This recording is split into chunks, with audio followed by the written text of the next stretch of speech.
There's a new NBA champion. Everybody thinks it's kind of end of us. Thompson grabs his left knee.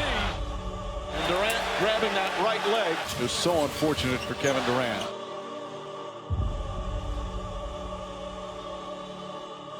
I wouldn't bet against us. This 5-year run's been awesome, but We're not done yet. Something that's going to take a little time. I don't think it's going to, whatever the process is, not going to click right away. We're going to have some chemistry to find, and just going to have to get out there and get our feet wet a little bit too. I think it's going to be fun. Once again, we got guys that are capable of doing a lot of things with that basketball. Putting them all on the floor at the same time, I think just gives us an advantage. You got some Hall of Fame players out there too, so I think the sky's the limit for this group. Don't count out the dubs. The Warriors gave D'Angelo Russell a 4-year, $117.3 million deal as a part of a sign-and trade with the Brooklyn Nets back in July. The guard could replace some of the lost production resulting from Kevin Durant's departure. Will also be key until Klay Thompson recovers from his torn ACL, which won't be until at least the All-Star break. Max? Yep. You think he'll be the perfect fit with the dubs? No, they did a very good job to get him because they were going to lose Kevin Durant for nothing. They turned that into a young, entering his prime, very nice player. So good for them. They need him because no Klay Thompson for at least most of the season. And by the way, Klay's injury is not something that everyone just recovers from 100%. That's actually a difficult thing to overcome. Not as bad as what KD had, but and I hope the best for him, and I think he'll do it. I'm rooting for him to do it, but that's far from a certainty. So good picking up D'Angelo Russell. But Stephen A., not only do I not believe the things they're saying about Russell, I don't believe the things they're saying about his future with the team. He does not seem to fit in with this team. D'Angelo Russell's not a great spot-up three-point shooter. He can do it okay, but he really is better off the bounce, right? And his value got blown up last year because of his usage rate. When LeVert went down, he became the starting point guard. He's running pick and roll all the time, right? Who's going to be running the pick and roll in Golden State? Is it going to be mostly D'Angelo Russell or mostly Steph with his crime partner, Draymond Green? Because the two of them run it as well as anyone in the history of basketball. So he doesn't do the thing that Klay really does on a very high level. He does it on an okay level. He can do some of the things that are redundant that Steph Curry does, but Steph does it much better. He's not a great defender. He is clearly a trading chit. He is a guy who's going to hold it down in Klay Thompson's absence so they can make the playoffs. But in the long run, that's not a future with Golden State. And on top of all that, Stephen A., this is a dude who, as Will Cain pointed out on this show, it's not just that he tried to get some weed through airport security. He put it in the one place that they are obligated to check, which is a liquid bottle, a water bottle. Like, this is not the kind of head that's going to fit in the locker room in Golden State. I don't see it as a culture fit. I don't see it as an on-the-floor fit. Long-term, I think they're just gassing everyone to pump up his value because eventually they're going to flip him. I think you're wrong.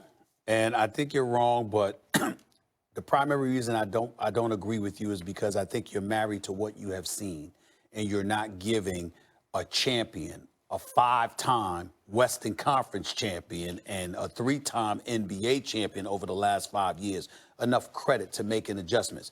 Either the organization is great or it's not. Either Steve Kerr is a great coach or he's not.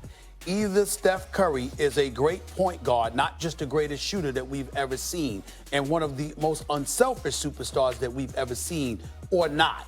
And then we take into account D'Angelo Russell. And I'm going to do something on national TV right here that most people wouldn't expect from me.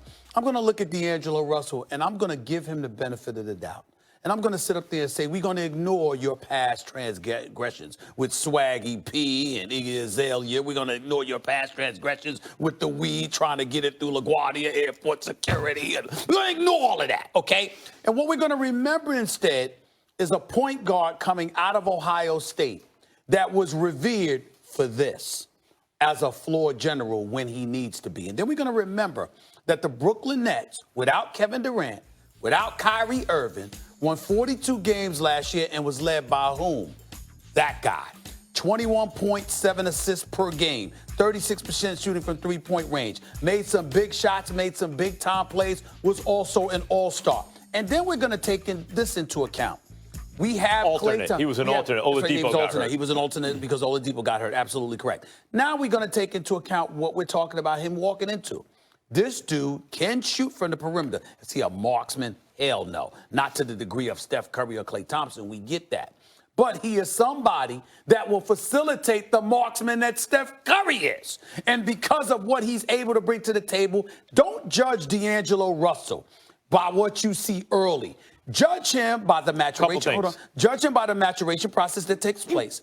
Combined with imagining what he'll be once Klay Thompson comes back. Understand what you wasn't getting from an aging Sean Livingston who ultimately retired from the game. Think about the Greyhound that is Willie Cauley-Stein, who is not in Sacramento anymore. Now he's in Golden State. I would tell you, in terms of athleticism, this guy might be the best thing that they've had with them at that 5 spot. So I'm looking at all of that, and I'm thinking about the open shots that D'Angelo Russell and the decision-making on the court, led by Steve Kerr, assisted by Steph Curry.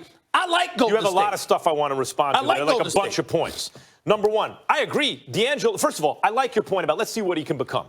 Right? In this environment, I just said the same thing about Nugent on the Patriots, right? Like, let's see what he can become in this environment. He was the number 2 overall pick, and let's see what happens. I agree with you also that he's going to have value this season. I'm not saying he won't, but Stephen A., assuming Klay comes back healthy, there are finite resources on a basketball team. Steph, Klay, and Dre, all paid, all the nucleus of the team. You're going to then devote $20+ million to your number 3 guard? Because he's going to be the 3rd guard in a 3-guard rotation. That's not what we're talking about here. We're talking about how he's going to look on the court with them. I'm saying long-term, the way they're talking him up long-term, I don't believe that for a second. You need to spread those resources around. Small forward, at the 5, not to spend it on a number 3 guard. But what I'm trying to see, this is my problem. I'm talking basketball. I'm not talking finance. I'm not talking about keeping them long-term. I'm saying, just so we know, will D'Angelo Russell be a perfect fit for the Warriors? I just want you to know, my thinking is, will he be a perfect fit for the Warriors for this season? He's I'm just thinking about I hear what you're saying. A perfect fit would be a 2-way guard who can play defense and shoot the 3. Like, if they would have gotten on the Lakers now, just came from Toronto originally with Danny Klay. Green? I've blanked. Danny Green. Okay. Danny Green would be a very nice fit with this team. Can hit a big shot, can defend multiple positions, is dogged on the perimeter. There's a fit next to Steph Curry playing with Draymond Green. I disagree with you. I think Danny Green would be a perfect fit if he were playing with Steph and Klay. But the fact that if he were playing, I'm not talking about instead of Klay. No. I'm saying because Danny Green is not a ball handler. Not to say that Klay is either, but I'm saying that to me, Klay is such an upward version of Danny Green. If you don't have Klay, I think you need a ball handler who can not only shoot if necessary, but could spell and take Steph off the ball, so Steph can make up for what the absence of Klay Thompson brings. I understand there is some value in that, though Green shoots it better than D'Angelo Russell. But yes, is Iguodala still on the team? Yes. As usual. No. Yeah, as usual, is Livingston still on the team? No. And Klay is hurt, right? Yes. And they lost KD. You know what they just lost? Perimeter defense all over the place. Everywhere you look, it's gone. As usual, you're ignoring that side of the floor. Well, does D'Angelo Russell bring that? I'm ignoring it for a reason. I'm looking at them thinking, again, when the question is asked, what I'm ultimately imagining is Klay Thompson coming back and how he fits. They did not acquire D'Angelo Russell to replace Klay. They acquired D'Angelo Russell to help hold down the fort to some degree. So once Klay returns, it all fits come postseason time. That's what this is about. He will help them make the playoffs. There's no one skill that D'Angelo Russell, he's a very good passer, by the way. Other than the passing, there's no one skill that he has that's pitched so high that he belongs long-term on this team. Yeah, but if he is the guy that you have brought there for the postseason, all I'm saying is let's imagine him with Klay and Draymond and the pieces they already have. I got you right That's now. it. I got you right now. If he's the perfect fit, are you picking him to win the title? No. Are you picking him to win 2 playoff series? Possibly. Because hold on, that's what I tried to tell you. You're picking them to win 2 playoff I believe series? I haven't Okay, made good, that we're good. decision yet. We're good. I have not. I am thinking the Golden State Warriors have a chance to get back to the Western Conference Finals. I think they're gonna knock All right. somebody off. They'll win a playoff series if they're lucky. Okay, so we're talking about one playoff series. Do That's I a big believe thing. you think they'll win one? I think they might win two. All right, Because the fellas, second we're round, out it of gets time. tough. Speaking of West Coast basketball, First Take heading west will be in Los Angeles the entire week of October 21st for NBA opening week, including the huge Lakers and Clippers showdown at Staples. We'll have plenty of special guests, surprises. Don't miss any of the best debate right here on First Take. Still to come. Could a limited Amari Cooper actually cost Dak some money? Damian Woody joins the debate desk next. So far today, I forgot. Old school, new culture.